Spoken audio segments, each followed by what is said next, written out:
Hey guys, my name is DividableHalo, and today I am joined by the one and only Panther13. And if you guys don't know, he goes by the nickname 13. Yep, that's me. So today we're going to be interviewing Panther, and if you guys don't know who Panther is, then that's probably the reason. That's probably a good reason why you don't know Panther. And if you do know him, then that's just Panther. I honestly don't know where I was going here, but anyways, today we're joined by Panther13, and Panther13, tell me, where are you from? Are you talking about specifically or just in general? Or how are you known in the community? I'm really sorry.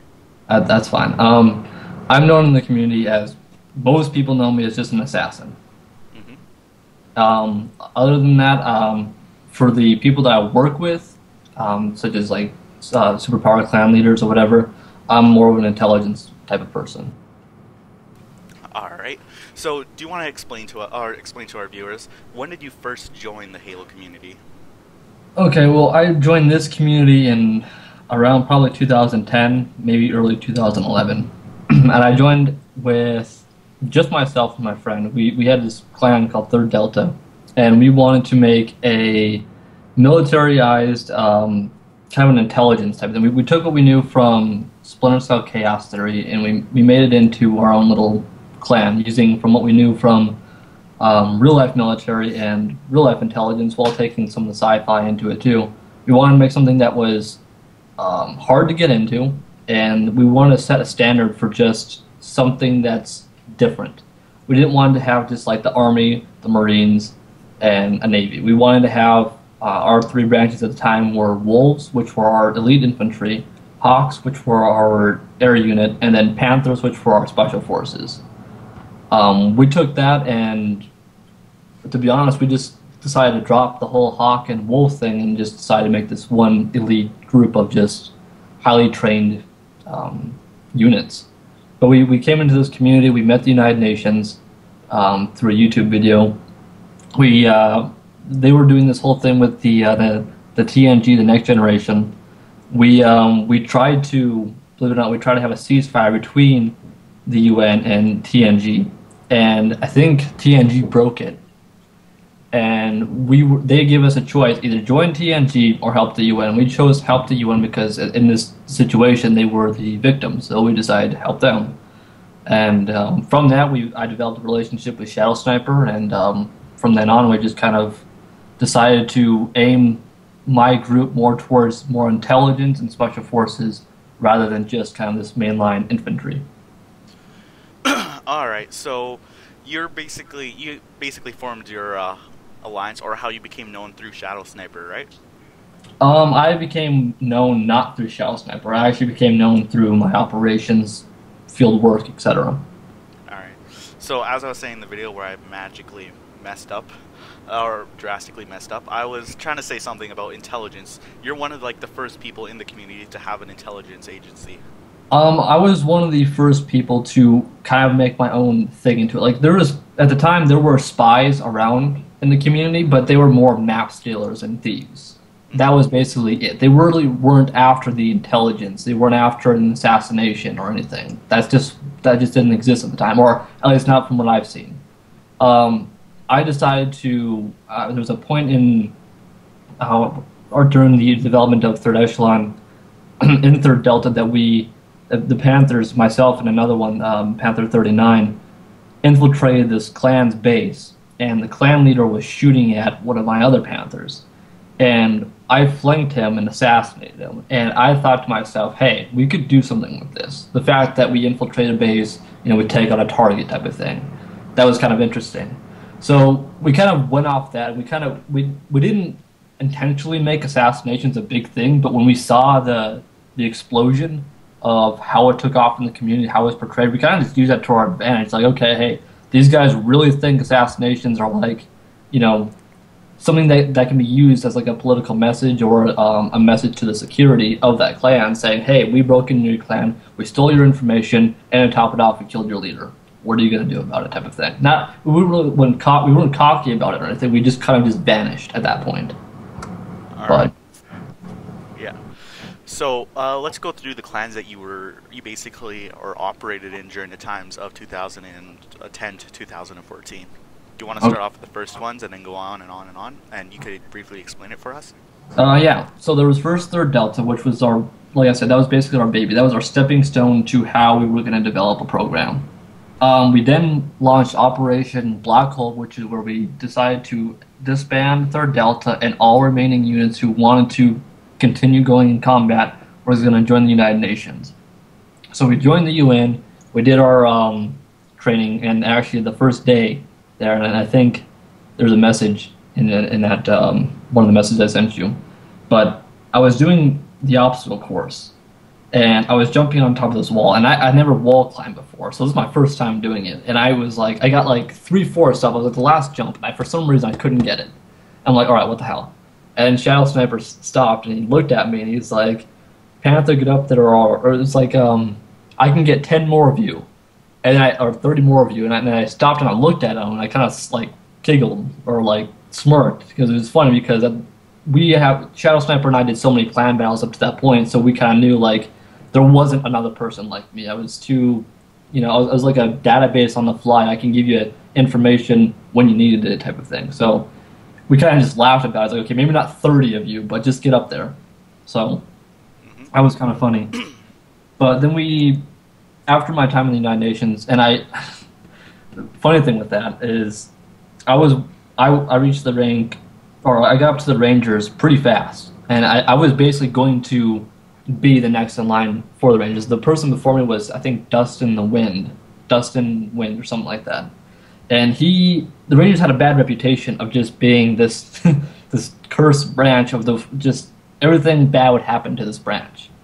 And I was thinking, okay, well, I'm not gonna do anything stupid. I'm not these type of people, so I'll just see what happens.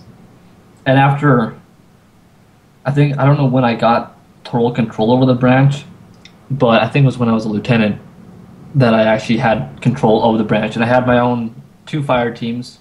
I had Foxtrot and Echo.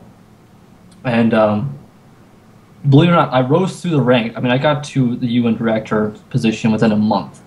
And anybody who's in the United Nations knows it takes a long time to rank up in that clan. A month would maybe get you to an NCO position type of thing. I mean, I rose to the ranks like it was like I had a thing for this for Shadow or whatever, but I didn't, obviously. How I got to those ranks was actually, I kind of cheated. I used what I knew from my Panther training to use that to my advantage. So I'd look at a weak point, a weak officer, and I'd psyops him, or I'd convince him and manipulate him to say, hey, this Panther guy is a really good guy, and he's really tactical, let's give him a promotion. And I jumped. I skipped rank. I went from like a recruit to apprentice grade 2 to like a sergeant to master sergeant to lieutenant to director. I mean, 6 ranks total. That was basically it. And I just kept jumping and jumping and jumping. And at one point, towards the final portion of my rank or my promotion was UN Overlord, who wasn't active at the time. He came active when I was lieutenant, and he came toe to toe with me. He was pissed off at me. He did not like me at all. And he says, oh, I'm the UNNG director, and you can't do this, and blah blah blah. I said, you can't do this, and I just told him, like, no, I'm gonna do this, and this is why I'm gonna do this. And it was for the right reasons, obviously, but he got pissed, and he went to Shadow or JB, and they talked about it, and they ended up taking my side on it. And Overlord got pissed and left. I think it's one of the many times he actually left the clan, but I left the UN because I felt I was turning into the people that I didn't want to be, like the person I didn't want to be. Like I noticed the corruption. I've seen the corruption in the clans, how the power gets to their head, and I started feeling that. I started feeling like I was empowered, that I could do whatever I wanted, and I didn't want that completely. I didn't want the ability to go ahead and say, hey, do this, and completely get away with it. I wanted to work on something and be like, this is a project that we're working on, not something that I just demanded and it was completed. I wanted to build something. So I told JB and Shadow that I was leaving, and I told them I was creating the Echelon officially, and I was going to help shield the UN from foreign or domestic violence, I guess you could say, or enemies. They agreed. They had no problem with that. I worked very close with Shadow, and there's some images I gave you to kind of express that. Yep. But what I did for them is that, let's say for an example, a clan would target the UN. If the clan was small enough, I would basically infiltrate and eliminate. It was just a pure red flag operation. I went in there, it was done. The UN had no notice about it. I was basically a report back, hey, this clan's done. Okay, no big deal. But when you get to the superpower stuff, it kind of took a little more, effort. You had to like manipulate it. Let's say, for an example, this meeting didn't go that well. How can we make it better? Well, let's send in an operative and let's try to have him gain rank, maybe a voice, and have him persuade him to do something different, or something like that. Maybe he would stay in there. Maybe he would just pull out. Or let's say, for an example, we'd assassinate a leader and we false flag it to where we blamed it on somebody else or proved it was somebody else. And then they would go target that and not really worry about the United Nations anymore, type of thing. So that's kind of the thing that I did for the UN. Or we would infiltrate and simply assassinate them and then bribe them. Like, hey, because assassinations were big back then. We'd be like, hey, we won't expose this unless we will expose it unless you don't bug the United Nations anymore. And you just kind of go your separate way. We'll delete this image. Well, we never did delete the image, obviously, but we always had that just in case. But most of the time that worked. Sometimes it didn't. It took a little more persuading. Sometimes we'd have to send in some more forceful type of units, but for the most part, it was just more of a shield and sword. We'd kind of just protect the United Nations from any enemies. And at the time, it was for the right thing to do, but as time went on, we noticed that the UN was kind of taking advantage of that. Not Shadow Sniper at all. He didn't really take advantage of us in a lot of ways, as like abusing it or anything, but I mean, I'm sure he did a couple times without me knowing. But JB was the main person that was trying to abuse us, and it came to one point where the UN, I know it was a hurricane was hitting where JB and Shaz, me in Third Echelon, kind of we weren't policing the United Nations. We were just simply document and report. So let's say, for an example, one person did something terrible. I would simply document it, and then when JB and Shao came back, I would report it to them. That was my responsibility, and that's what I did. However, one of the NCOs started basically like a cult inside the UN against me, and because they didn't like me in the United Nations either. So the guy that was talking a lot of crap was actually one of Shadow's friends, and I think it was in real life too. And we one of the things that we were known for is our Delta Towers. We are known to either leave the game open or simply send you an invite. And what we would do is that you would be given basically a standard pistol. It wasn't like a normal raid or anything. It wasn't like you try to kill us or anything. It was more like you better survive and pray because we were hunting you. And we would hide. And the base was designed literally, the tower was designed literally to have nooks and crannies that we could hide in and stuff. In multiple places to where someone would walk by and not even see us while we were in camouflage, and we'd be right there in front of them. So this guy, I don't remember his name, to be honest. I probably have it somewhere on my hard drive. But he was like a private grade 2 or something, but I assassinated him and it kind of put out that cult pretty fast. And then when JB and Shadow came back, I mean, Shadow was pissed. He was pretty pissed that I assassinated a UN member. And I think JB was trying to declare war on Third Echelon, but what he didn't think about in consideration was the gamer tag was like Dakota 5324 or something. He's a former Panther at this point, but he wasn't at the time.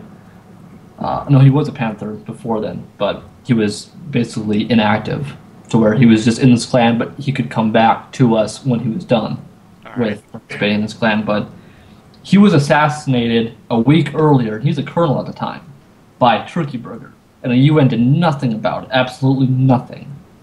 And JB wanted to declare war on me because I assassinated a private. And I told JB, if you try to go ahead and declare war on my group, I don't think your media is going to like the fact that you're covering the fact that a private got assassinated, and then last week a colonel got assassinated. So he kind of didn't really want to touch that, and he kind of just left us alone, and we just kind of went our separate ways. And then I ran into a Spartan by the name Kurt051SII, the Kurt from NavSpecWar. And they were doing something called the True Spartans, and they asked if I wanted to participate in a training for recruitment, and this is intelligence, so I mean I'm trying to gather intelligence, so I'm like, all right, yeah, sure, I'll participate. And there was me and 3 other guys. We were supposed to pass these couple courses. The first one was a combat breach and clear, standard, no big deal. Next one was sniping a moving mongoose, and you had to assess or shoot the driver, and then that was the end of that one. That was pretty easy. I actually shot the guy midair. It was actually a pretty good shot, to be honest. I don't think I could pull it off again because it was like a very narrow shot. But after that, it was kill the Spartan, but he was invincible. So like, you couldn't shoot him and just like kill him or punch him and kill him. You couldn't assassinate him. So I'm thinking, all right, I can't shoot him, I can't assassinate him, I can't use heavy ordnance. He's not going to take any fall damage. What else can I use? I'm thinking, all right, what in my, well, there was a kill barrier just right next to us. It was from on the map. So I kept shooting at him and dragging him out into the kill barrier, and finally we both end up dying, but I killed him. And he's like, well, you technically died. And I'm like, well, the rules was that you were to die. They didn't say whether or not I had to live or not. So, I mean, I technically passed that, and they asked me to go into the Spartan program in NavSpec, where I declined because, again, I was just gathering intelligence. But I kept that offer, and I talked to a John 117 SII, and I met NavSpecWar. And this was the first, I guess, the intro to the UNSC thing, because I've never seen any UNSC clan beforehand. I've seen some small, like, oh, we're an ODST group or whatever, but nothing, nothing good. But then I ran to John, and we talked. And at the time, there was 2 different communities. The Spartan, or the UNSC community, the NavSpecWar, was only fighting hingeheads. And that was it. They would never fight another Spartan clan. It could be because they were in 2 different communities. It just didn't work that way. So I think we ended up ending 3rd Echelon because there was nothing else for us to do. I mean, it came to a point into the community where there was nothing to do. I mean, we ran so many operations, we did so many intelligence operations, and at this point, it was like nothing was going on. And it was like that for about a month, and we're just like, all right, well, let's just disavow this and just come back to it if something does happen. And we'll just go ahead and join this NavSpecWar. And we created this, when we first tried out, it was my group of Panthers versus their Spartan 2s in combat scenarios. And I was the team leader at the time, or designated team leader. So we first went in. The first game was a Halo 2 remake map. It was this, I can't remember what the map is called, but it was that one that got the train on it or whatever. That's like above the map. But instead of having a train, they had a kill ball or whatever. So we did that. It was a Slayer game type, and we were losing. We weren't like far behind. We weren't like getting dominated. We were just like a good 20, 25 kills behind, and I think it went up to 100. So we're like, it was like 50 and 25. I mean, it was, I don't know exactly the exact numbers. To the point where I noticed that they had a Gauss Hog at their spawn, and I didn't like the idea of using this, but I thought I need to win this game. I need to win, and I need to do whatever I need to do to win and pull my team through. So I used some of my Panther tactics. I told them to hold back, fortify into this little building, and just, when they come, take them out. So I stuck around and got on this Gauss Hog. I mean, I'm just serious. I just killed a bunch of them and then started spawn killing them because the spawn was close to it. It actually, with the Gauss Hog, you can shoot through a Coliseum wall and on reach, and that's what I was doing. I was shooting through. I was guessing where I was shooting. I was just blindly shooting, and I had an idea where the spawns were, so I was just kind of, winging it. And we brought up to the kills to where we were basically like almost 2 kills away before I was killed. And they got the Gauss Hog and tried doing something similar, but the Gauss Hog was weak from taking fire from them, and we just threw a couple grenades and ended off the game. And we were, after the game was done, we weren't trash talking, we were respectful and whatever. And we did the second game type was a objective, which was invasion on the Silent Cartographer invasion map. I don't know if the community knows anything about that, but it was actually a pretty good remake. And we actually won that too. Actually, the funny thing was, one of my Panthers, 52, we were both walking up to deliver the core, and Malcolm was Spartan 2, and I think he is discharged now, but he was shooting at us with a DMR. He's a marksman. And 52 jumped up and kept taking the bullets from me. He ended up dying but he saved me so I could deliver the objective. And I think he saw that. I know they probably talked about it too, but they saw that our group was respectful, we were intelligent, and we were motivated, determined. So they wanted us to make an ODST group, in which became the 22nd Tactical. Most people know that as the first gen, but that's actually not true. It's second gen. The first gen was actually led by John 117 SII. He was the original Major A. and then I became it for this community. But I did that for quite some time. I stayed in NavSpecWar. I went to Navy, Spartan 3s. But ODSTs are probably the biggest impact I had in NavSpecWar, and I think a lot of people, especially in the UNSC community, should know about that. If they don't, then that's fine. I mean, whatever. But that was basically the stepping stone to my Spartan or my UNSC thing, and I actually came to a point where my training was so severe that I had a Spartan 2 from that same group, NavSpecWar, retired from the Spartan 2 program because it wasn't as hardcore as the ODSTs. So he actually quit out of the Spartan 2s to join us, and he did very well. And the day that I left, I told John that I was leaving because the community started up, or situations in the community started up again, and it was a possibility that we might be hunted, and since we were so exposed in the light, I needed to go back to the shadows and kind of just linger for a little bit and then strike when I need to. But I told him that I wanted to stay in contact and whatever, and he actually had the idea to bring the Spartan program and this NavSpecWar into our community and help us out through a combat force. And I was thinking, okay, yeah, sure, why not? So he did that. He took on, I know he did a lot of 1v1s, 2v2s, 4v4s, or whatever, but he took out, some people that were interesting to us, and yeah, and then I think that actually kind of sparked what the community knows as like a UNSC clan. They don't see the fact that they were fighting Hinchheads and only Hinchheads. There was no your clan's a military clan, it's an insurrectionist. No, it didn't exist. It just never happened like that. If it was a Spartan clan, it was just they didn't care. You could talk trash all you wanted, you could do whatever you wanted, but they would only target Sangheili. But it kind of switched over to start attacking more Spartan clans. But I think that was kind of like the downfall to the UNSC community. But moving on from that, we then created after we did Third Echelon, a little bit longer, did more operations, assassinations, etc. We decided to make ONI, which was a false flag operation. Basically. No, it was red flag, my bad. Basically what this was is that it was complete deniability of what this operation was.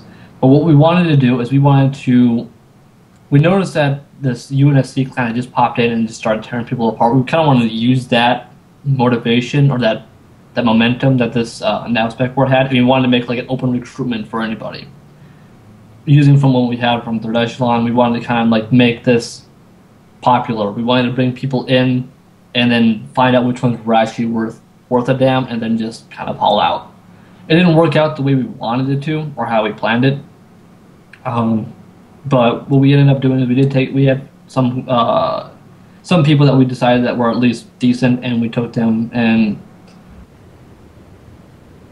some of them didn't our Panther program, but some of them did. Most of them didn't last very long. I think we had, I don't know which one it was specifically, but and we have a reputation with the Panthers that we don't fail operations. When you go out on an op, you do not fail it, or you're just done. There's no forgiveness. So one of these guys on his first operation as a Panther, he went out there and failed his op, so he was done. We just said, no, this is not going to happen. So we sent in another Panther to finish up the op, and he actually completed it, obviously. And I guess that was technically the only time that we actually failed an op, but it technically was quickly redeemed because the next day, we had our mission complete. So after that, I think Third Echelon, we did something a little bit long with Third Echelon, and we shut it down for actually a while. And we made, I jumped around to the Commandos, started that with Chosavoy or Colonel S. McMillan or McMuffin, whatever you guys know him as. At the time, there was no commando. I know on the commando website that says that this organization has been around for a long time. It hasn't. It actually was not existed until I came into the idea. And you can ask McMuffin about this if you guys don't believe me. You guys can ask Bane, and Bane will completely deny it. But if you look at the history and with it, you'll know that something's off. But I was Commando Dixon at the time, and we actually couldn't decide on what we wanted to name the program because Macro was his name at the time. He wanted to have a Spetsnaz type of group, and I wanted something more Delta SEAL type of thing. But Navy SEALs were used too often, and Delta was basically the same thing. Rangers were obviously overused, and he wanted that Spetsnaz, and it was just more labeling than anything. I didn't want anything to do with that. So I mentioned the idea of like a commando, because I thought of the Australian commandos. I don't know why, but I did. But I just said, let's just name it commandos. We'll have like commando space and then your name. And he was okay with that. McMillan was okay with that. I was leading the program. McMillan was my XO. And I think there was only one other person, Commando Light, that was in the program. But this commando group was basically made for the go-to branch if I think it was the UGC, United Global something. If we needed to win a fight, you go to the commandos. If you want something hardcore done, you go to the commandos type of thing. So we did that. I left because Macro crossed the line too many times. He was only a political leader, and how he designed his clan, which I don't know why he designed this way, but he designed it to where he could not make any military calls or actions. He could only do the political part, make alliances, treaties, whatever. But he could actually never militarily move units in and have them attack and whatever. And he did that to, I think, DOD. He did something to DOD or whatever. Stole some of their stuff and then lied about it to us. And we were going to go fight him or whatever, fight DOD. But we quickly found out that we were being lied to by Macro, and that lost him a lot of points with me. And I remember telling McMillan this, or he's now known as Chosvoy, that if he were to screw up again, I'm done. And he didn't blame me. And I can't remember what he did. Yeah, Macro got into the conversation about him being a commando, and I said no, he doesn't meet our qualifications. For a commando, for the unit he wanted like militarily skilled or combatly skilled members. Macro was not that type of person. He was not combatly skilled. He didn't have a good KD, didn't have a good CSR, he was not good in tactical command, in combat. He was just another player. That's all he was. He wasn't even an average player. He was just a below average player. So it was nothing to brag about. He had no specialty he could bring to the group. He would just slow us down. So I said, no, you couldn't do this. And he's like, no, I can. It's my branch, my clan, whatever, blah, blah, blah. And I kept denying him. And I came down to the point where I just ended up assassinating him and left. And I still have the video blocked on one of my YouTube channels for just in case. But I left that. I went to NavCom, I believe. And at the time, it was NavSpecWar merged with some other clan. I think it was another UNSC clan or something. Or they had this big. This was when NavCom was great, by the way. This is when they had like this massive UNSC clan, and it was just the best thing, the ideal clan you could ever like picture for the UNSC community. You had the Spartan 3s who were active. You had the Spartan 4s who were active. The Spartan 2s who were active, and the Navy. And we're not talking like a few members here. No, I mean we're talking. These guys could fill up lobbies pretty damn fast, type of thing. And before, like actually right before that, a couple months, I was doing Black Ops for John to kind of earn my place into the Spartan 2s. So I was doing kind of hit and run type of things. I'd go into a clan, assassinate people, or maybe start a little rebellion, and then just kind of bail out and target clans. But I came back. I came to NavCom after he told me to, and I was given the Mike gamer tag, Mike 120 SII, and they had this. It was on the Cairo Station map, and they had like this ceremony. I still have the video somewhere too, but they welcomed me back, whatever, and I was gonna work with Lasky, who was the leader of the Navy at the time, on. I can't remember specifically what it was. I think it was combat tactics, but or something like that. And he kept basically blowing me off for some reason. I don't know why, but he kept doing that. I really wasn't too butthurt about it. I just wanted to get stuff done. But I ended up doing a lot of clan battles. I fought they were basically towards the end of the war with the UUF, and I do have those videos. I 1v1 Sentry Sev, which was, we know, as leg linked, and then we was Sentry Echo. I think I versed him 3 times. And that, out of those 4 matches, 3 with Sentry Echo, 1 with Sentry Sev, the NavCom basically declared victory because Sentry Echo, I believe, was a general. Sentry Sev, I don't know if he was actually in there anymore. He may have just been retiring, but when he was there, he was a high-ranking officer. So since he was still in with the UUF and still had the title, NavCom decided to label him as still in there. I don't know if he was, to be honest, but all I know is that 1v1 was kind of lame. It just ended up him trying to fight me once, and then the other 4 kills was just me killing him because he just kept teabagging and shit, but whatever. So that happened, and then NavCom and NavSpecWar kind of a little dispute, and NavSpecWar decided to go their separate ways. So it was either, this little divide happened, it's either I go with the Spartan 2s or I stay with the Navy. And, well, I was a Spartan 2 at the time, and the decision was pretty clear. I'm just going to go with the Spartans. And that didn't last very long. I think it lasted maybe 2 weeks before I got put up with Naomi's crap. It was like Naomi 010 SI, maybe. I don't remember, but she was a total bitch. If she didn't get her way, she cried about it, type of thing. So I didn't want to deal with that stuff. Then I think I went to the UCIF, which was the first clan I ever went into as mainstream military. I was the first night I got promoted to like sergeant, and then by the end of the week I was a colonel leading the military. In that time, when I was with the UCIF, I think there's an image of the conversation with him. I basically helped recreate the clan that he wanted. He knew what he wanted to do, he just didn't know how to get there, and I helped get him there.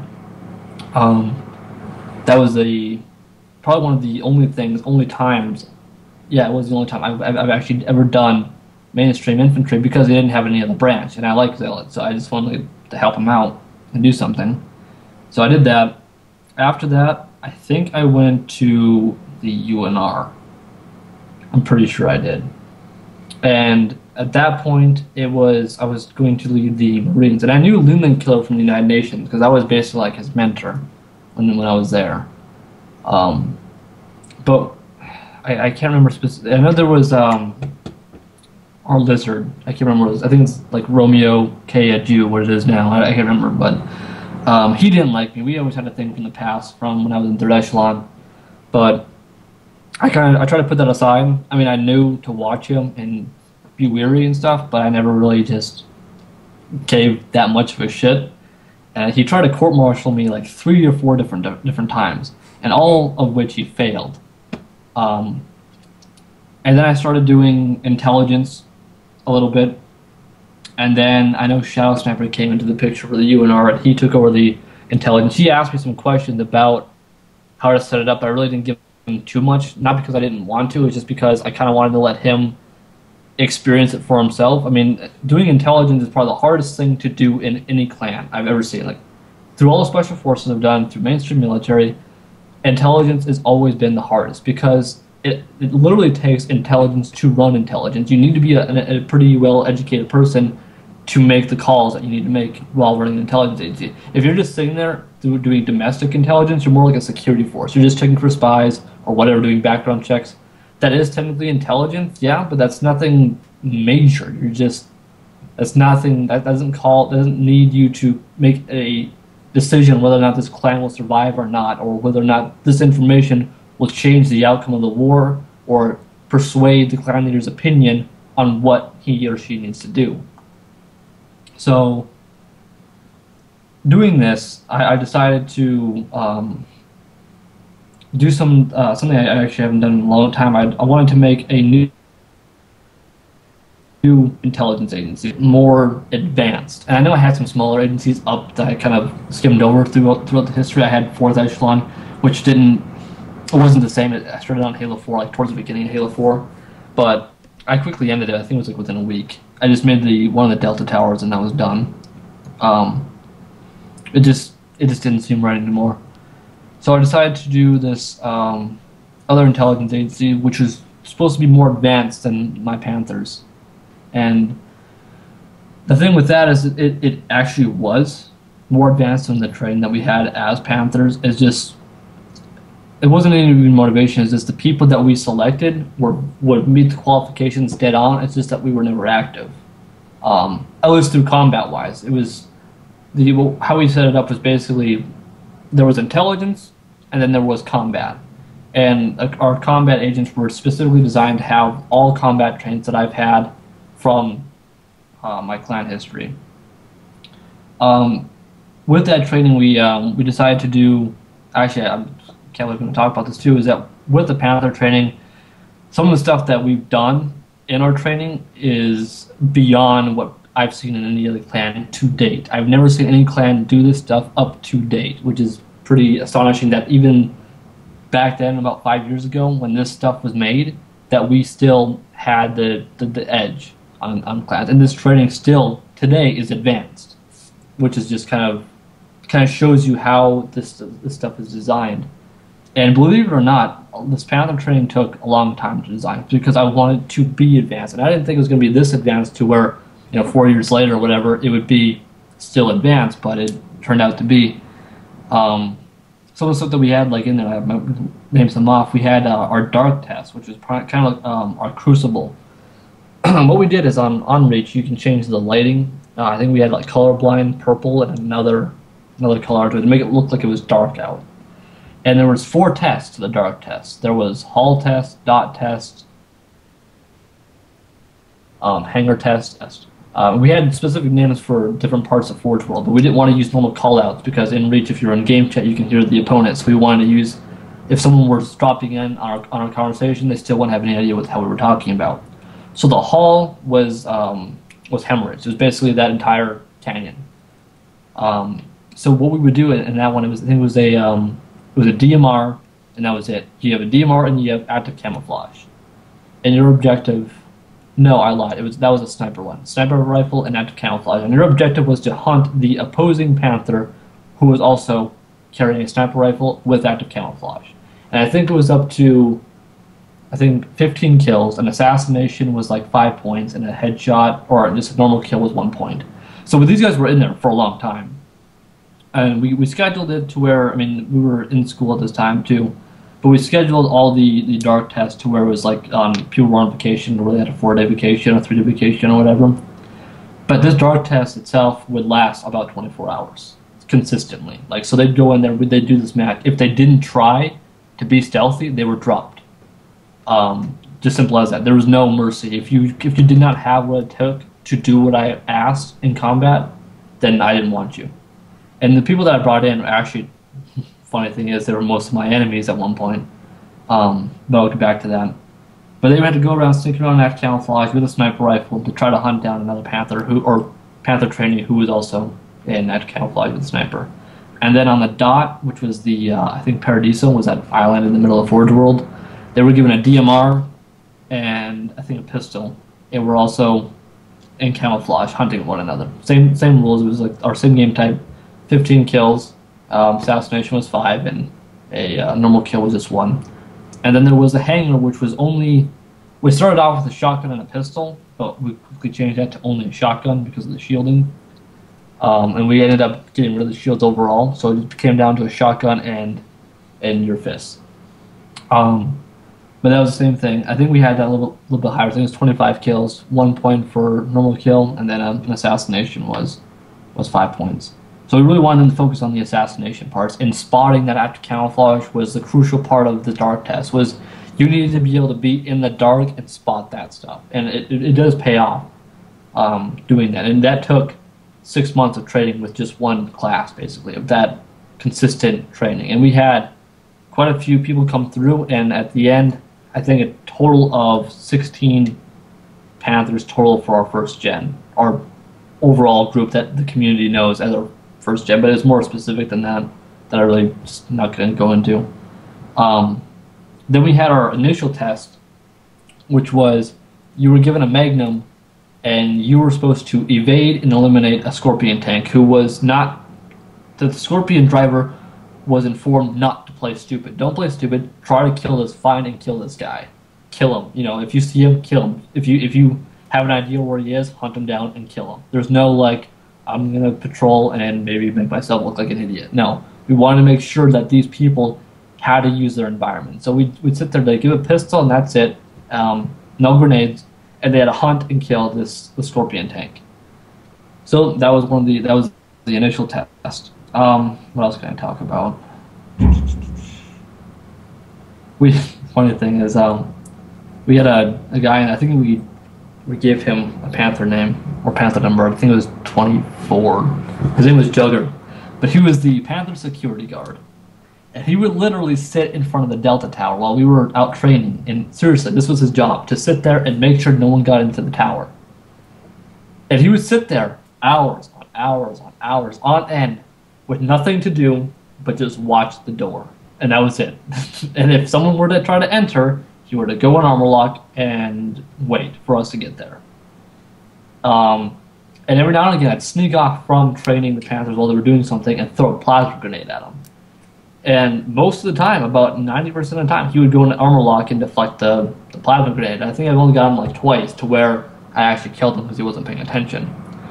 But, I mean, we're talking like 6 or 7 hours into training, and he was still sitting there watching nothing, waiting for someone to try to infiltrate, waiting for a plasma grenade to go off near him.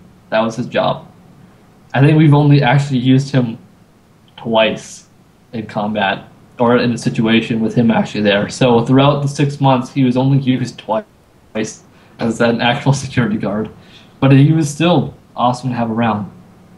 But I guess that kind of answers your questions on that. I guess the next thing would probably be about our Panther numbers. That was a huge thing. We had our 6-digit numbers, and it was brainwashed into the Panthers that you needed to know your numbers. This was everything to you. For example, mine was 130210. I still know that today. It was just drilled into your head day one. If you didn't pass Panther training at that time, the way we had the system set up, that number was basically just shut down. That number could not be recycled to another Panther. There was only one Panther who did not make it on our first gen, and that was 17. The only reason why I didn't make it was because he couldn't change his gamer tag, and that was a requirement. We wanted you to have that professional look to you. Others kind of just eventually were disavowed, went to retirement, or just didn't make it. It was simple as that. But our numbers was specifically designed to be a specific algorithm that you could identify a Panther, but you couldn't copy our algorithm. You couldn't just put a bunch of random numbers in there and call it the Panther algorithm, because we had a specific code. And the funny thing is that the original code was just you take my numbers and you doubled it, tripled it, and quadded it, and then that was the first 4. That was 52, 39, and 26. And then after that, we decided, after I tried doing it a 5th time, it came up with some other random numbers. It didn't have the zeros in the 3rd and 6th spot, and that's what I wanted to have that, because it looked kind of cool. So I took my numbers and I added 1,100 to it. And I kept doing that until I had the numbers, the 0 and the 3rd and 6th spot. And it came out, the first number was 140110. And after that, it was 17, 19, I think 21, 22, 23, 24, 25, 27, 28, 29, 31, 32. Those were the numbers for that generation. And after that, we reverted to something else, which became, we have, I think, 3 numbers on that one, which was 3600, 3700, I think, or 3740, and then 4100. And after that, we shut down that gen 2, or that algorithm. But I really won't go into that one because it's still off the books. But I guess that kind of answers your question on my history in the community, at least through the basics, at least. All right. I can hear myself in the background. So yeah, this is. Hold on. Is there a way you can fix that? Okay, never mind. It's working right now. Anyway, so yeah, that was a lot of info you gave, and I listened to all of it, and it was actually pretty interesting. coming from something that the community probably has never heard of. And I think that actually one of the things that the community doesn't know is some of the tech that we developed. During our early stages of, I think it was early Third Echelon, Third Delta, we had tech that the United Nations actually used from us because I think Shell Sniper called it 3E tech because it was something that they have never used before, ever seen before, and they quickly adapted it to the United Nations to where it just became mainstream whatever. That convoy training map where you spawn on one side of the island and you go into the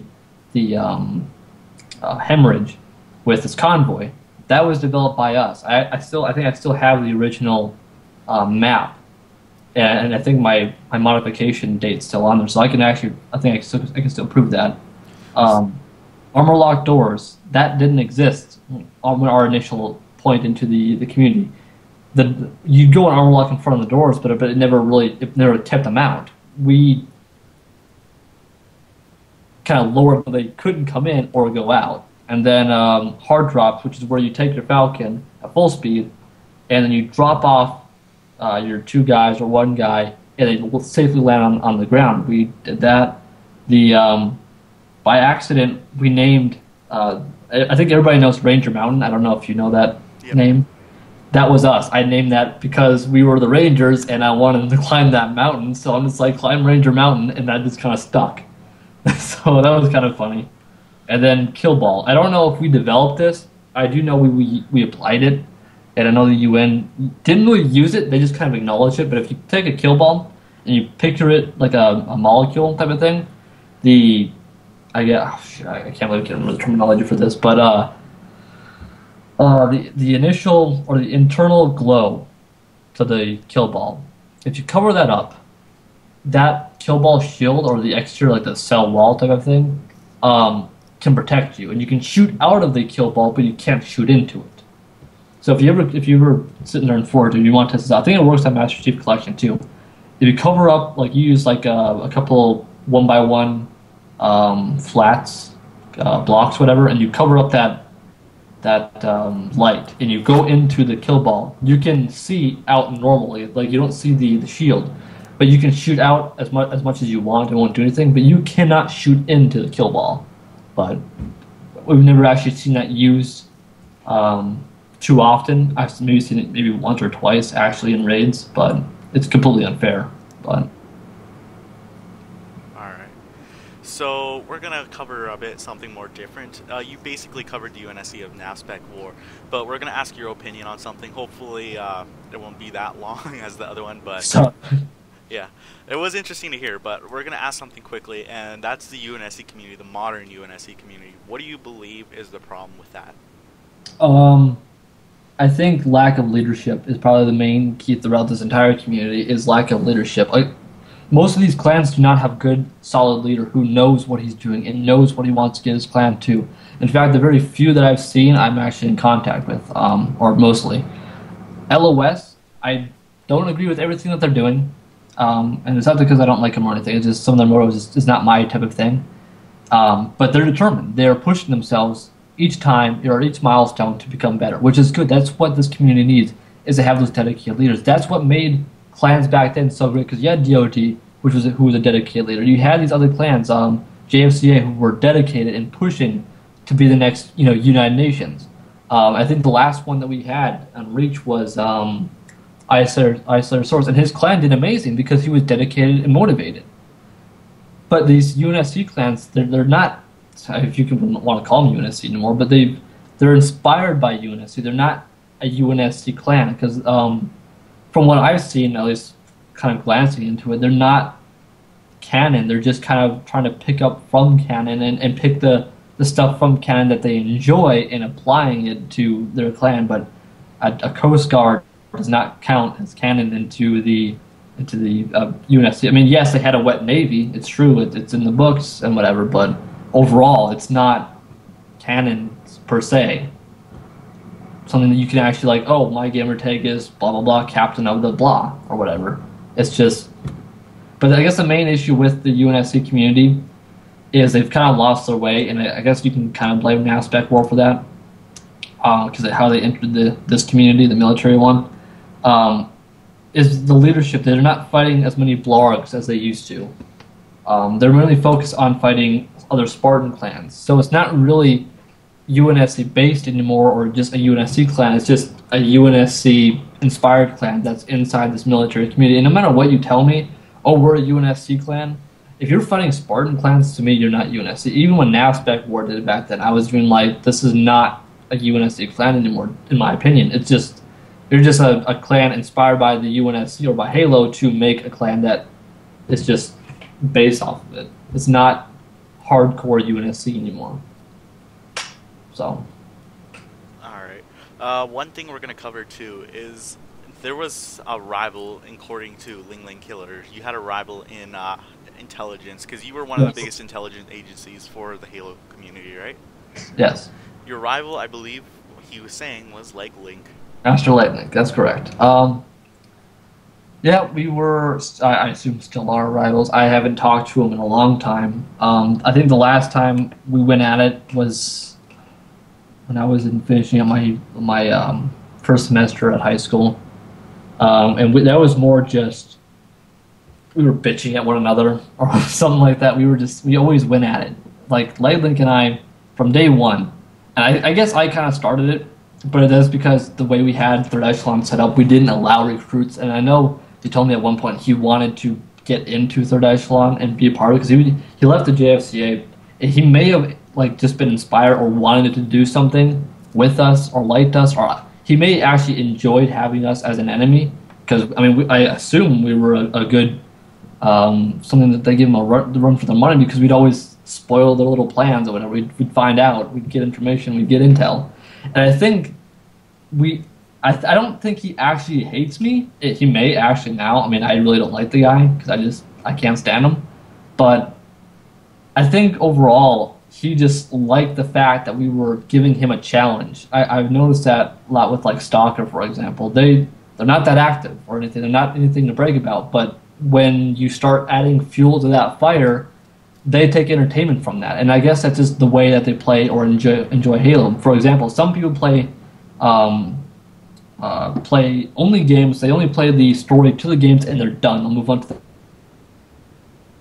the next game. Some people will only play and never touch the campaign. Other people will only do like custom games with friends and they'll hang out and play cops and robbers or jump rope or whatever. That's fine. That's the way you enjoy the game. That's why they make the game, for you to enjoy those perks to the game.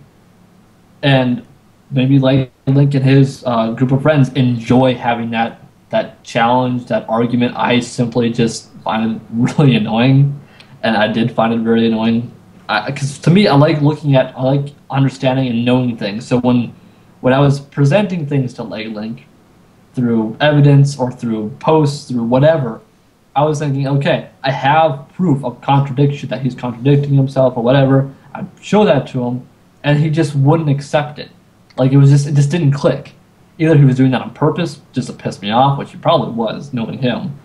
But it was just kind of like, I'm showing you that you're wrong, accept it, move on, and let's talk about something else. But he never let go. He would never like, okay, yeah, you were right, I'm sorry. Or it wasn't just the apology I was looking for, it's more like, I was wrong, my bad. And when he would prove me wrong at sometimes too, and I would admit to it, like, oh yeah, that's true, my bad.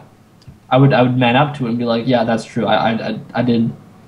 It's mainly because I couldn't remember it, because I have like a really bad memory. Surprisingly, you think someone who's in intelligence would have a really good memory. That's actually kind of funny, because I rely on my like technology, my information from my database to actually keep me informed of what I did and or didn't do. I mean, like I said, I came into this interview prepared beyond belief because I needed to make sure that I wasn't going to like forget about something, because I've known to do that. But no, Link and he left the JFCA. I don't know if he got kicked. I'm pretty sure he got kicked out. But we, at the time, I know we weren't exactly friends, and I know I didn't like him. And at the time, I think, yeah, the JFCA was being introduced into the community, and I actually brought him into this community. And I think Super Squirrel, I have a message from Super Squirrel that actually talks about that. But I know Leyland got in trouble or did something to piss off Super Squirrel, so he got like kicked out or something, or I think or Leyland left or whatever. But Leyland tried to join 3E, and we denied him, like just just a straight up no. He didn't like that. He wanted to be part of this, and it was just simply not going to happen. We just didn't allow recruits. I mean, we're thinking about, we're an intelligence agency. We need to collect intelligence. Why should we be collecting intelligence and worrying about, domestic double agents or leaks or anything like that? This is a game that we have to play, that we cannot go out there and mass recruit people to bring into this program. We have to hand select them. Otherwise, we'll have spies coming in left and right. And when we did kind of open up our doors to some people, we did have some spies, but they didn't get access to anything. There was just basic security. In the event we wanted someone to just basically die, we just tell, hey, go kill this guy or whatever. And they'd end up doing it. But they never, the spies that were in the in third echelon never actually accomplished anything. They weren't in any of our games. They never saw any of our training. They never heard any of our conversations. It was just more whatever, something to have. But I think today, I'm sure Laglink would love to have me in a party with him just so he could host boot me offline. He can deny that all he wants, but I know he's got a host booter and whatever, IP sniffer. That's probably one of the main reasons why I've never decided to come back into the community, is because of that cyber warfare has never really interested me. I mean, yeah, I'm an intelligence type of person where I do this type of thing, but I'm more of the old school intelligence where I send in the spies, where I gather the intelligence myself and make a conclusion or make the call and do what I gotta do. Not really just, if I disagree with somebody, I'm gonna host boot you offline for 10, 15 minutes, and then when you come back online, I'll probably do it again. I mean, that was not my thing, or isn't my thing. He didn't have that at the time, but I guess the main thing that Link and I really got into it was because we just, after that whole 3 thing where we didn't allow him in, and I'm sure that wasn't the only reason why he doesn't like us. I'm sure it's just because he wanted to be the bad guy, I assume. He never really tried to stick up for the other guys or little guys, and he claimed to have done all this stuff. And at one point he changed his game, or he had his gamer tag Splinter C 130210, and they copied us. And I to be honest, that really drives me crazy. Like, just come up with your own thing. I mean, seriously. I mean, when you make a clan, try to make it unique. Make it something that it's yours. And there's been a lot of copycat Panther groups out there, but we have targeted them, but we never really liked the fact that they were doing that, because it's just like, come on, it would take you, find something that inspired you. And I know for a fact Splinter Cell did not inspire Lately, because I guarantee almost 100% he's never even played Splinter Cell. He may have touched it like a demo maybe, and didn't like it, wasn't his type of game, but Splinter Cell inspired us. And in fact, the Panther name, which is funny, most people think we got it from Conviction when the Ghost Hawk team took down Sam Fisher in the beginning, where they say this is Ghost Hawk 1, our Panther is secured, whatever. We actually had our name Panthers before that, and we actually got the Panther name from my Panther13, his cat, was this black bitch. I would stay over at his house, and this fucking cat, who was declawed, would hide in the shadows and fucking come up to me and just paw my leg like he was trying to kill me. So we called it Little Panther. And then we decided to name our group. And this was, at the time, we weren't on Xbox Live at this point, but we were playing a lot of Splinter Cell Chaos 3. And we decided to name ourselves Panthers. For Sneaking in the Dark, this dark group, whatever. So that's where we got our name. But no, I kind of got off topic there, but yeah, Leylig and I don't like one another, or he doesn't like me. I'm not fond of him. It's not that might not be a great guy. I've never actually gotten to know him personally, or really given him the chance, but that's because we never actually sat down and have a civilized conversation. It's always ending up in us bitching at one another and trying to prove each other wrong.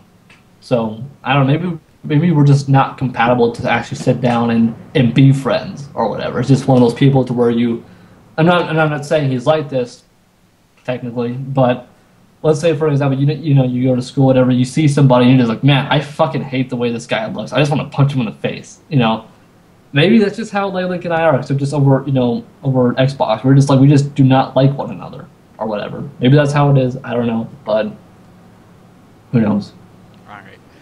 So we're going to cover something a bit more current, since you basically covered a lot of the past, and I think a lot of people have heard of the past up at this point right now. We're going to move on to the future of the clans right now, because are you currently in the community or not? It's hard to say. I'm not active in everything that goes on in the community. I do some things in the community, but I do not. I'm not as open as I used to be back, and I guess kind of going back to the past here. I uploaded a lot of videos back then, and I took a lot of them down. I have a few still up, and I probably won't end up taking them down just because I think it pisses off Lately, or pissed them off at one point, so I just kind of had them up there and never really got around to take them down. But every time I do a major assassination or something worth posting, I would actually release it and what we did. And I think what really drove the stake into our own kind of like demise through being public is that when we did this, we didn't really specify on what the assassinations were about. When we gathered intelligence and posted it, it wasn't like this is the truth, this is 100% fact. No, what we would do is we would gather intelligence and we'd assassinate people or whatever for these said reasons, and we'd post it like, this is the reason why we did this. This isn't because we think that we're always right and that we're, if you know anything about intelligence changes every second. For example, you could sit there and be like, oh man, I want to start an intelligence agency now after listening to Panther, talk about this. That's intelligence, that's information. And then all of a sudden tomorrow you're like, you know what, I'm not going to do it. That time, that one day of gathering information is vital to how an intelligence agency is ran. Because that moment that you change your mind or decide to make a different decision is one of the moments that intelligence or that information basically becomes useless. Yes, you can store it for future references, like, hey, DividableHalo might actually make this intelligence agency, but until then, it is just information that you have said. And it could be true, it couldn't be true, it could be something you were thinking, something you were feeling, because, we're all human. You have an emotional response to a certain situation. Maybe you were assassinated, you were pissed off, and you were going to go to war, but then you looked at the other client and you're like, you know what, I can't go to war. But if you take that information, that initial information that, oh, hey, we're going to go to war, and you plaster that and call it a fact and post it, like I know Lightling does this a lot, and he can deny it all he wants, but I know it's true because I've experienced it firsthand. He will get information and he will immediately post it. Like it's just like the newest up-to-date thing. He doesn't do in-depth research on like, okay, how does this initial point eventually turn into something else? And I think he was going off with Leanland Killer and the web dev guys about hacking the website or getting the code from the UNR website.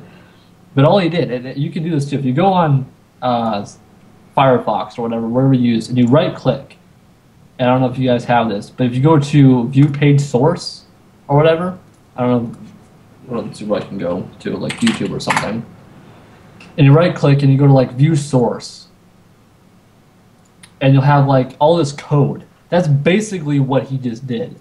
And that is open source. That's nothing useful at all. That's just like, that's not the code to the website or anything.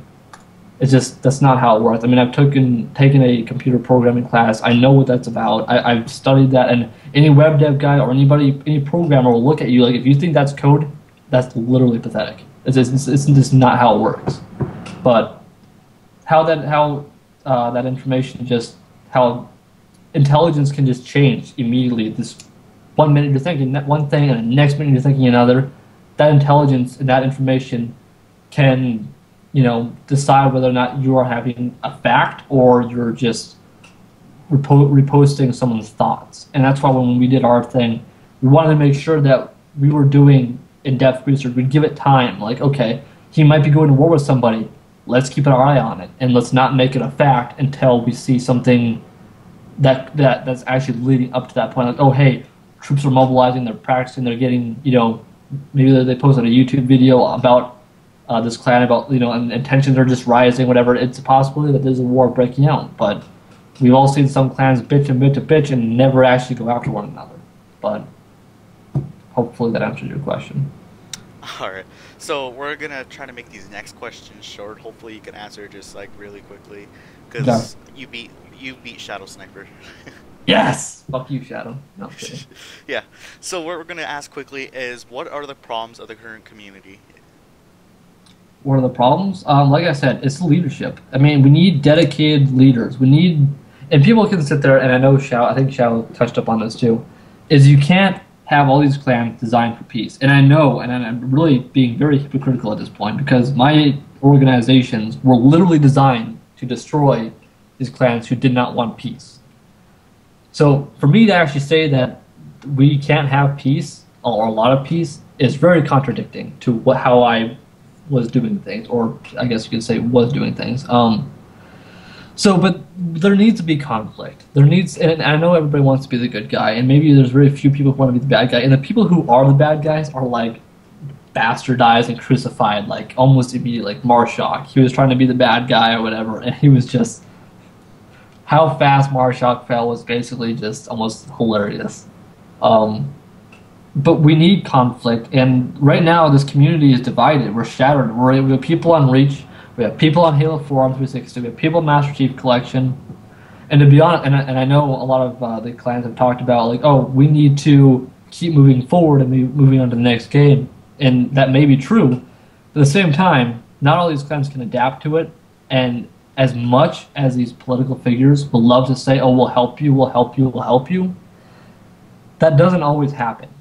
Like, for example, the LOS or the UNR, we'll go after both of them, can both say that they help clans, and they may help clans, yes, but they're not helping them adapt. They'll just kind of help get them started or whatever. Maybe I haven't seen LOS personally do a lot of it. I know they have a lot of territories, or what they call it, or used to call it, or whatever, but I think that we need to, and I know people just think LOS is like just a complete bad guy, and that may be true. I don't know. I'm not in the LOS. I'm not like in their HighCom meetings. I don't know what their overall plan is or what their overall goal is. But we do know they're setting milestones.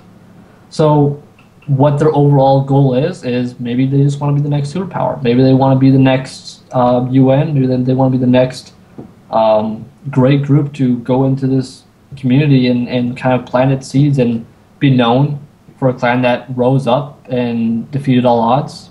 Who knows? But I guess the main thing that we need to do to fix this community is, first of all, get on the same goddamn game. If we need to go back to Reach, because I've seen Halo 4, I've been on Halo 4 on 360 for a long time, and the problem with that is that all these clans wanted peace, and it was civilized. It was a very civilized community, and we they did the situation correctly. They basically decided, hey, we're going to take this time of peace and make our clans better. Training, focus on training, tactics, whatever. And there was very few times where they actually went into engagements.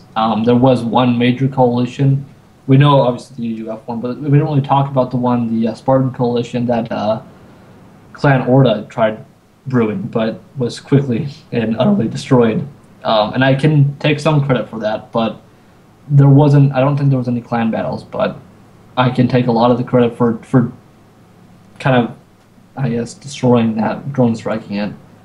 And I guess I'm like the one person you probably can't get a legitimate good answer out of that, because what I do is basically I fight the bad guys.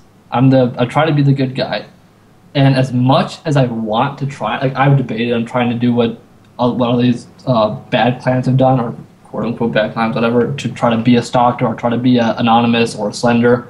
But I get halfway through the development, I'm like, this is just not me. This is just not my thing. I'm trying to be the good guy. I'm trying to do what's right and make the right calls. So, and as much as I hate to say it, I'm really the worst person to ask that, because I always fight the bad guy. And there's very rarely where I will actually try to be the bad guy. And in training, it's a completely different story. I'm like the worst fucking nightmare. But overall, my intentions, I'm just trying to be the good guy here. And I want to help fix this community. I really would love to. But they need less of me in this community. And that's why I guess I'm not really too active in the community, because I know for a fact I wouldn't be any use.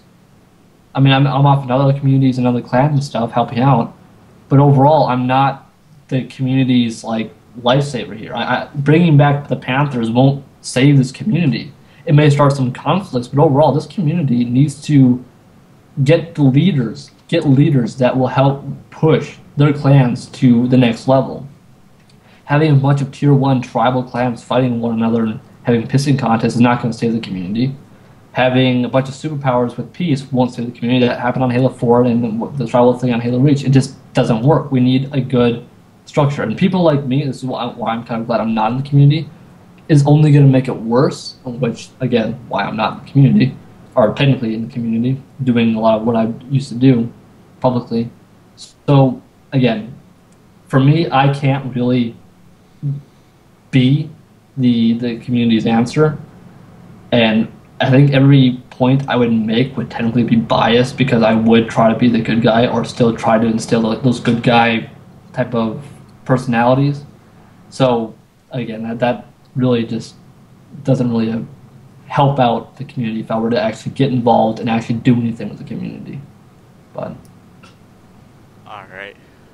So you basically answered all the questions for the present one. Is there anything else you want to say? Because you basically already said the question on how to help the community towards the end. yeah, I guess my main thing is that a lot of people don't know a lot about the Panthers and about me because we never talked about it. We never actually sat down and had a discussion about what we did. The only people that the people that really knew about it, and you can show the rest of those images if you want. What I did in this community, I know not a lot of people may know about me, is that we were the elite special forces. Panthers were at the time. We really didn't find anybody that were just even close to our training or close to how we were doing things. We were, from what we saw, the elite of the elite. We were the most intelligent people around, and people can sit there and say, we brainwashed our members. But to be honest, that's what every clan does to every one of the members. They'll brainwash them. Do it our way. This is our training, our style of doing it. That's brainwash, basically, or training. But you can make it any political term you like. But overall, I mean, understanding once you look at all those images that myself and the Panthers were never the bad guys. We were never trying to be the bad guys. We were making the call that no one else could make. For example, if the United Nations couldn't go after this clan because it would be a bad political move, we would do it because it would be the best thing for the United Nations, the clan that we were helping out at the time. We've helped out multiple clans, smaller clans, and I'm not saying that we've helped out every single clan that's come our way. No. We have destroyed a lot of clans that have come our way. We've destroyed a lot more clans than we have helped clans. And I mean by destroyed by psyops, basically, where we manipulate the clan leader to feel like his clan is going nowhere.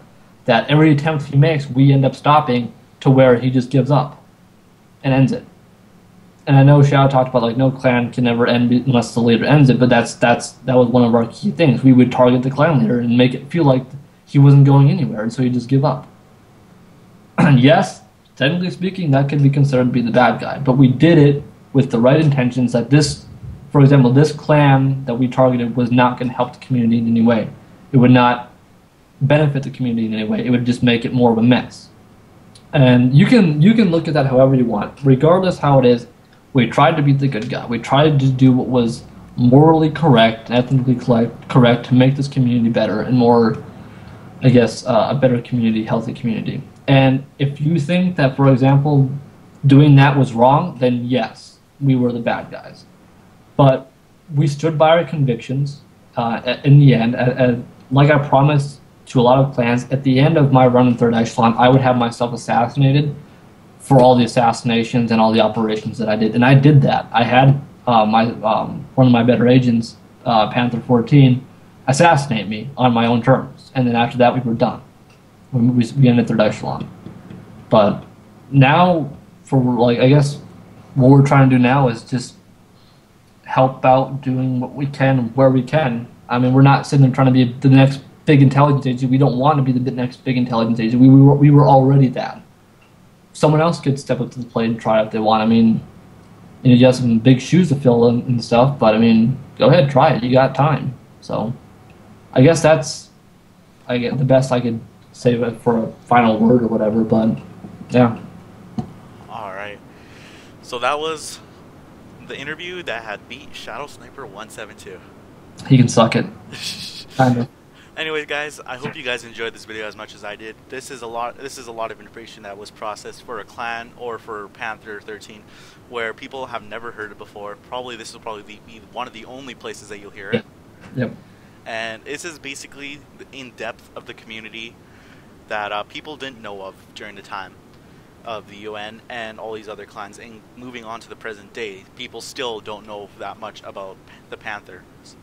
And now. So anyways, I'd like to thank you, Panther13, for joining us. Thank you for having me on here. Yeah. So leave a comment down in the description below on what you guys thought about Panther13 and the intelligence agency. Should we increase intelligence agency in Halo 4, or is anyone going to, not Halo 4, Halo MCC and Halo 5? Will there be anyone competing in that, or will just people do it for fun? So anyways, guys, hope you guys enjoyed. Once again, leave a comment down in the description below. Like this video if you enjoyed it, and I'll be doing more interviews with more people. Adios, amigos.